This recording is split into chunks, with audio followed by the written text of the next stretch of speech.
बोलो श्री हरि भगवान की जय। बाबा काकभूषुंडी जी गरुड़ जी से कहते हैं, हे गरुड़ जी, अवध विपत्तियों से घिर गई थी। विपत्तियों के बादल अवध में मंडरा रहे थे। महाराज दशरथ स्वर्ग को प्रस्थान कर दिए थे, शरीर छोड़ दिए थे। राम वनगमन में थे, सीता वनगमन में थी, लक्ष्मण भी वनगमन में थे। गुरु वशिष्ठ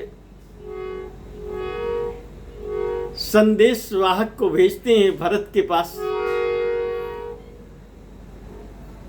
कैकेयी देश भेजते हैं कि भरत से कहो कि तत्काल अवध में प्रवेश करें। अवध में शोक का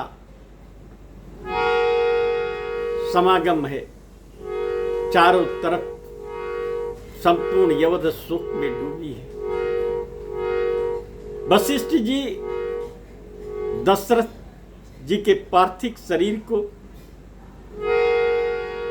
नाव में तेल भरवा करके रखवा देते हैं। दीप जल रहे, कौशल्या, कैकेयी, सभी, सुमित्रा, संपूर्ण शोकाकुल परिवार राज्य भवन रात भर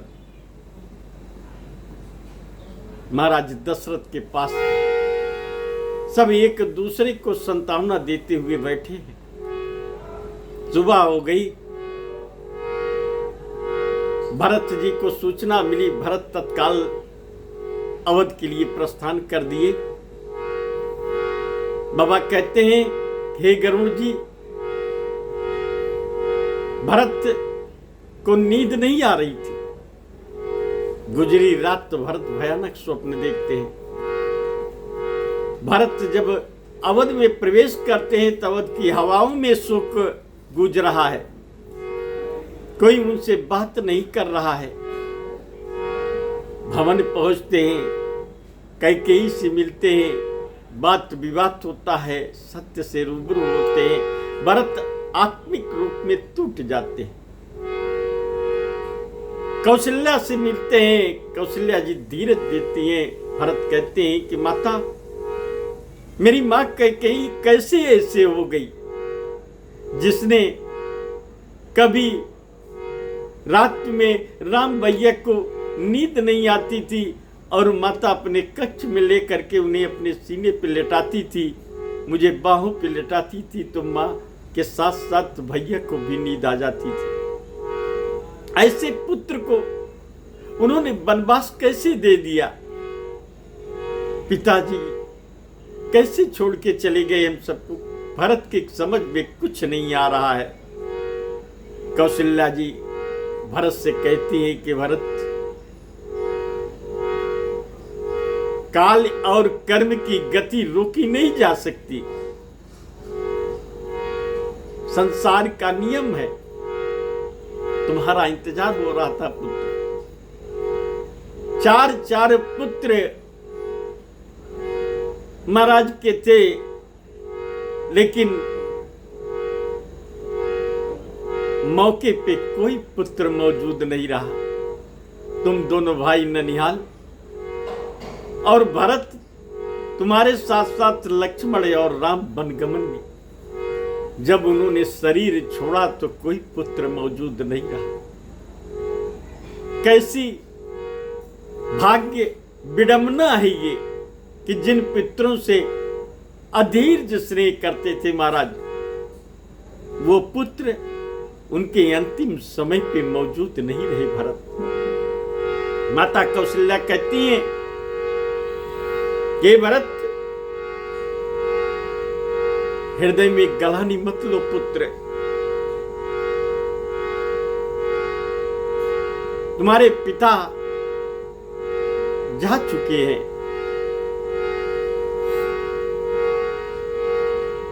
भरत के हृदय में शोक समा नहीं रहा है। बाबा लिखते हैं कि भेटे बाहुरी बेटे वो बाहुरी लखन लागू भाई, सो स्नेह हृदय न समाई। हृदय में अपार शोक है। भरत की आंखों में आंसू बह रहे। भरत की समझ में नहीं आ रहा है क्या कैसे हो गया, कब हो गया, क्यों हो गया। भरत को माता कौशल्या गोद में बिठा लेती है, हृदय से लगा लेती है माता।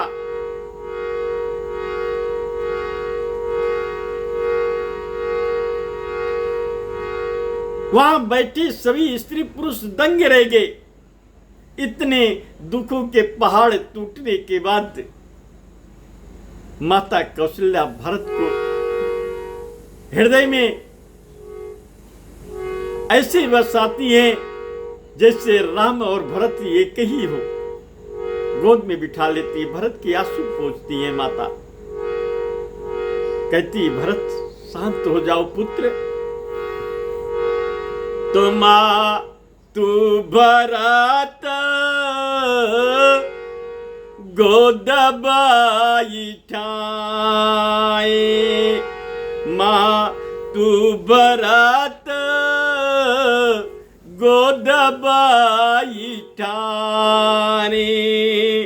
आंसू पोंछी मृदु बचन उचार। भरत के आंखों के आंसू पोंछती हुई माता कौशल्या भरत से कहती हैं कि जनी मानऊ हिया हानि गलानी, का लेकर मागती अगटी तू जानी। माता कहती है, पुत्र हे वत्सल धीरज धरो, बुरा समय है कट जाएगा। ये शरीर संसार में मिली है तो अच्छा समय और बुरा समय दोनों समय इसे देखना पड़ेगा। ये विधि का विधान है पुत्र, ये संसार का नियम है। जो आया है उसे जाना पड़ेगा। सुख मिला है तो दुख को भी झेलना पड़ेगा। हे पुत्र, काल और कर्म का लेकर मागती अगटित जानी। काल और कर्म की गति रोकी नहीं जा सकती। जो घटनाएं घटनी है वो घटित होंगी पुत्र। अच्छी घटनाएं हो तो भी, बुरी घटनाएं हो तो भी, उनको घटने से कोई नहीं रोक सकता। हृदय में गलानी मत करो पुत्र, शोक से बाहर आओ।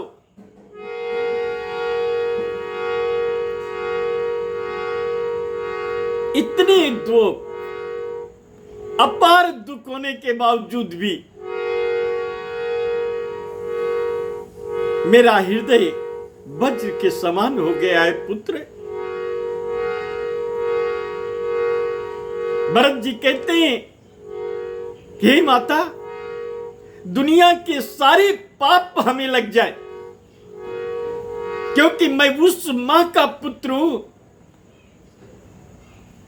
जिस मां ने अपने प्रिय पुत्र को, जिस पुत्र को अपनी छाती पर लिटा करके उसे स्नेह से सींचते हुए सुलाती थी, उस पुत्र को वनवास दे दी है। पुत्र के शोक को पिता न बर्दाश्त कर सके, वो पति जो उन्हें अपने प्राणों से ज्यादा प्रिय प्रेम करता था, उस पति को उनके कटु वचन, उनकी क्रिया से शरीर छोड़ना पड़ गया। ऐसी माता की हम पुत्र हैं जिसने संपूर्ण अवध में को शोक की नदी में झोंक दिया है, दुख की नदी में झोंक दिया है। तो मैं विधाता से यही कहूंगा कि संसार के सारे पाप, जो बड़े पाप हों, मुझे मिल जाए, क्योंकि माता के कर्मों का जो पाप है वो पुत्र को भोगना पड़े। हम भोगने के लिए तैयार हैं। तो मुख प्रसन्न मन रांगन रोसु, सब कर सब विधिकारी पारतोषु।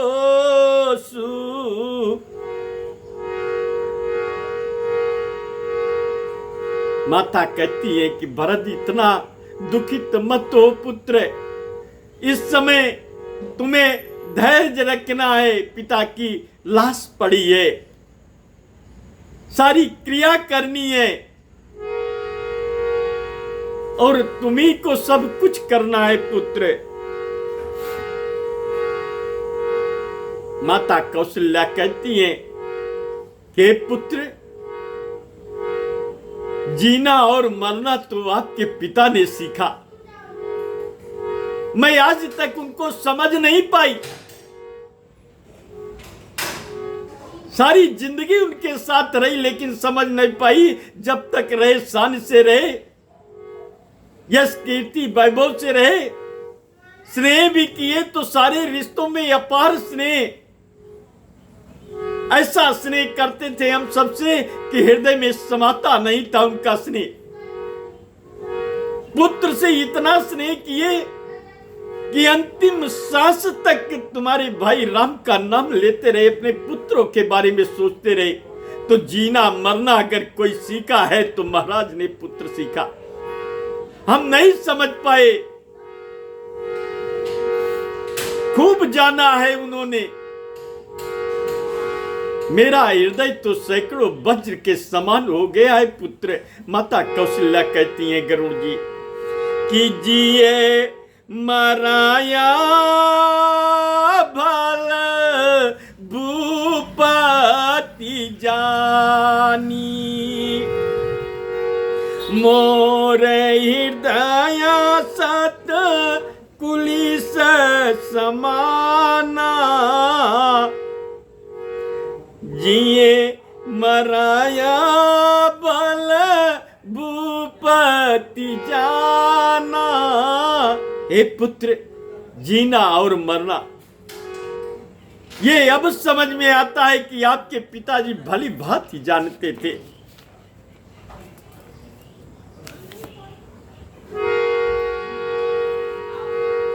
कौशल्या जी अनेकों प्रकार से भरत को समझाती है, समय की गति बताती है माता कि जीवन में होने वाले, सांसारिक जीवन में होने वाले घटनाओं को नहीं रोका जा सकता भरत। लेकिन जब बुरा वक्त आए, कुसमय आए, दुखदाई वक्त आए, तो हृदय को वज्र के समान बना लेना चाहिए, धैर्य धारण कर लेना चाहिए पुत्र, और सही वक्त आने का इंतजार करना चाहिए। तो भातियन एक बार तू समझाए,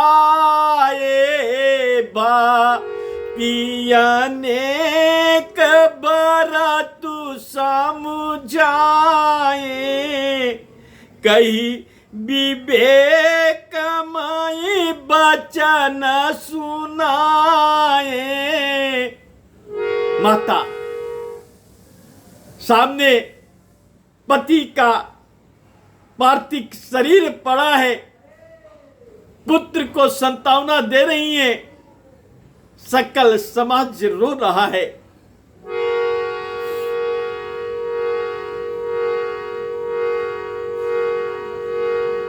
भरत जी भांति भांति की गलानी अपने को देते हैं, कि अगर हम होते तो ये सब कुछ न होने पाता माता।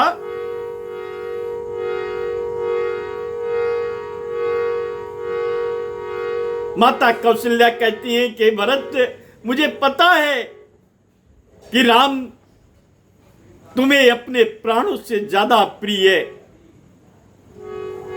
और राम को तुम अपने प्राण से ज्यादा, राम तुम्हें अपने प्राण से ज्यादा प्रिय मानते हैं, उनके हृदय में निवास करते हो।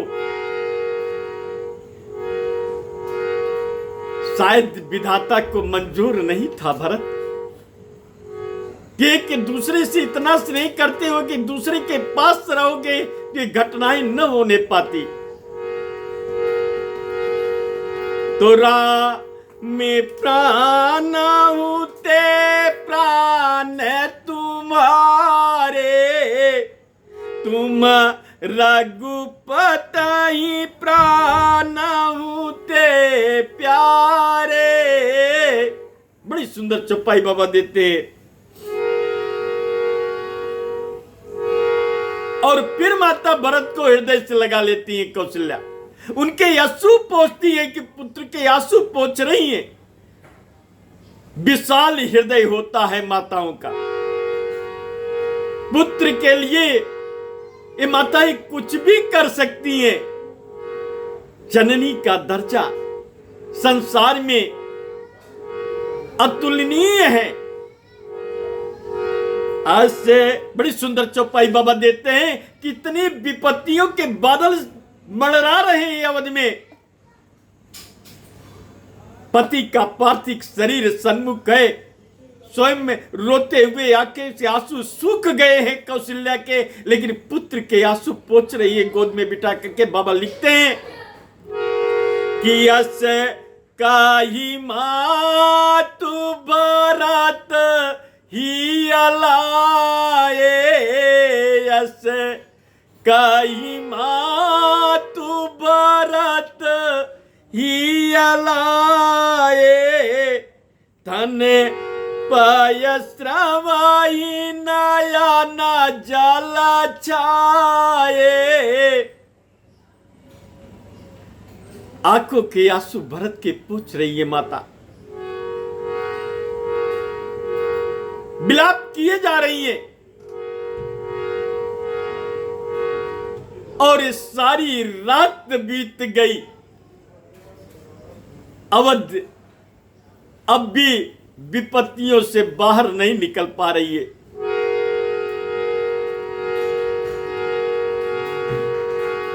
बाबा लिखते हैं कि करा तबिलाप बहुत यही बाती, अब बैठे ही बीत गई सब राती। सारी रात बीत गई, भोर हो गई। गुरु वशिष्ठ का आगमन होता है।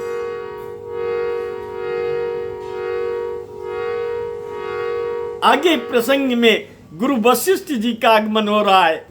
तो बाबा कहते हैं कि भोर हो गई, गुरु वशिष्ठ का आगमन हो रहा है। वशिष्ठ जी आते हैं, पार्थिव शरीर को चिता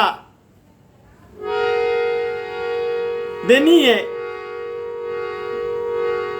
बाबा लिखते हैं कि देव वशिष्ठ तब आए, सची महाजन सकल बोलाए। बहुत सारे उपदेश देते हैं। महाराज दशरथ की पार्थिव शरीर को अब अंतिम विदाई देनी चाहिए। माताएं महाराज दशरथ की शरीर को छोड़ नहीं रही। सती प्रथा बड़ी विचलित थी। भरत माताओं के चरण पकड़ लेते हैं, आप नहीं जाएंगी। इसीलिए वर्जित किया जाता है कि स्त्रियां शमशान में न जाए, क्योंकि वो मोह के वशीभूत होकर के अपनी शरीर को भस्म कर सकती है। पहले सती प्रथा में ऐसी प्रथाएं थी कि पति के साथ पति के पार्थिव शरीर को लेकर के गोद में लेकर के और चिता में स्त्रियां बैठ जाती थी। भरत माताओं के चरण पकड़ लेते हैं और रोक लेते हैं कि नहीं, आप नहीं जाएंगी, उनके शरीर को छोड़ दीजिए।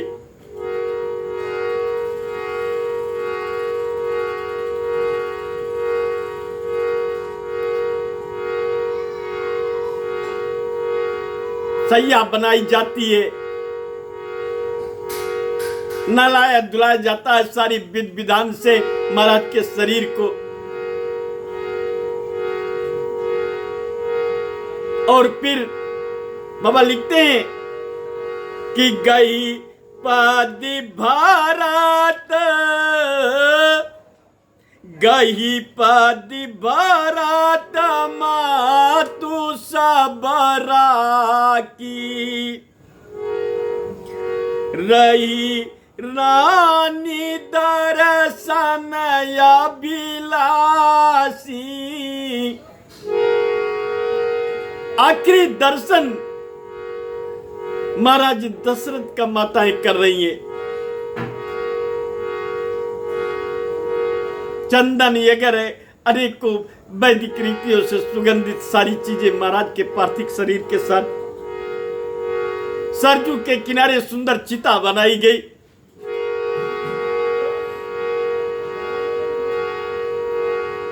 सारी क्रियाएं वैदिक रीतियों से संपन्न की गई।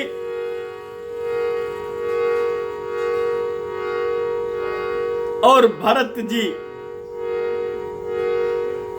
अग्नि देते हैं।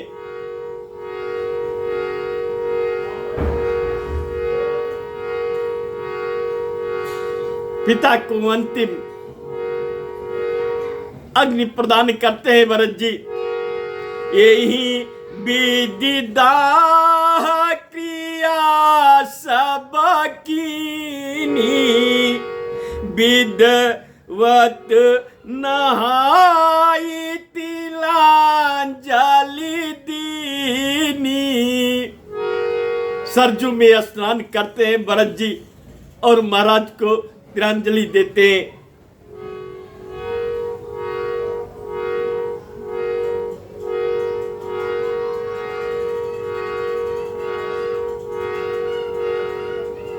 दस गात्र विधान भरत जी सब विधि के अनुसार करते हैं। 10 दिनों की पूरी क्रिया करते हैं। ब्राह्मणों को बहुत सारे दान देते हैं।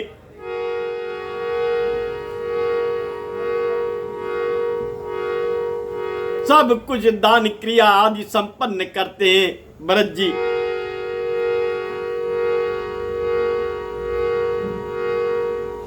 बाबा कहते हैं कि गरुड़ जी, एक पिता के लिए भरत जैसे पुत्र ने जैसी करनी किया है विधि विधान से शायद संसार में कोई नहीं कर सकता। इतने विधि विधान से स्नेह और सम्मान और तरीके से हर वो चीज जो वेद में की गई वो पिता के मुक्ति के लिए भरत ने किया है। बाबा लिखते हैं कि पितु हिति भारत की निजासी करनी, पिति हितु भारत की निजासु करनी, सो मुकिलाक जाई नहीं बरनी।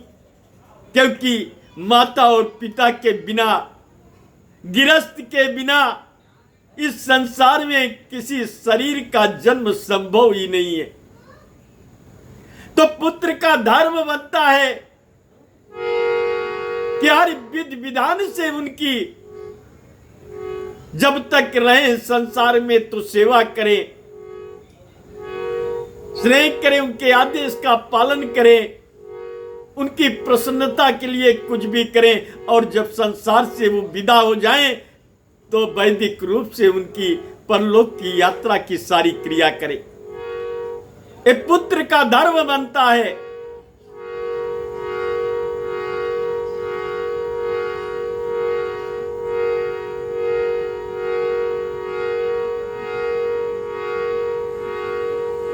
भरत जी ने सारी क्रिया पिता की पूर्ण की।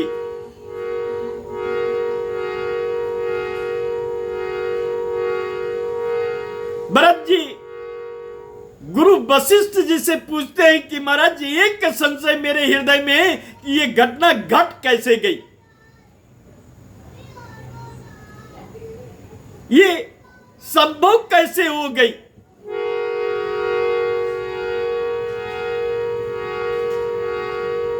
बड़ी सुंदर बात कहते हैं गुरु वशिष्ठ कि सुना हूं भरत बाबी प्रबल, सुना हूं भरत बाबी प्रबल, भृगु बिला की कहे मुनिनाथ, हाँ नीलाभ जीवना मरनु, जैसे अप जैसा विधिहात। दुखी मन से बड़ी तकलीफ में है। अब भी अवध में महाराज दशरथ के सारी क्रिया संपादित हो गई, लेकिन इस शोक से अवध उबर नहीं पा रही है, हर हृदय रो रहा है। तो जब भरत पूछते हैं कि महाराज ऐसी घटना कैसे घट गई अवध में, ये मेरी समझ के बाहर है। गुरु दुखी होकर के कहते हैं कि भरत बाबी होनार बड़ी बलवान है, हानि लाभ जीवन मरण यश अपजस ये सब विधाता के हाथ में पुत्र, हमारे हाथ में, तुम्हारे हाथ में, संसार में कुछ नहीं है। करता भी वही है, करवाता भी वही है, सुख भी उसी के अधीन है, दुख भी उसी के अधीन है। हम कुछ है ही नहीं, जो कुछ है सब विधाता है, कुछ नहीं है। हे भरत, करता भी वही है, करवाता भी वही है, हम तो सिर्फ निमित्त मात्र हैं। कर्म जो सामने आए उसे कर गुजरना है। आदेश निर्देश पाना खोना, हमारे कर्मों का प्रसाद क्या मिलेगा, क्या फल मिलेगा, ये सब उसी के हाथ में है भरत।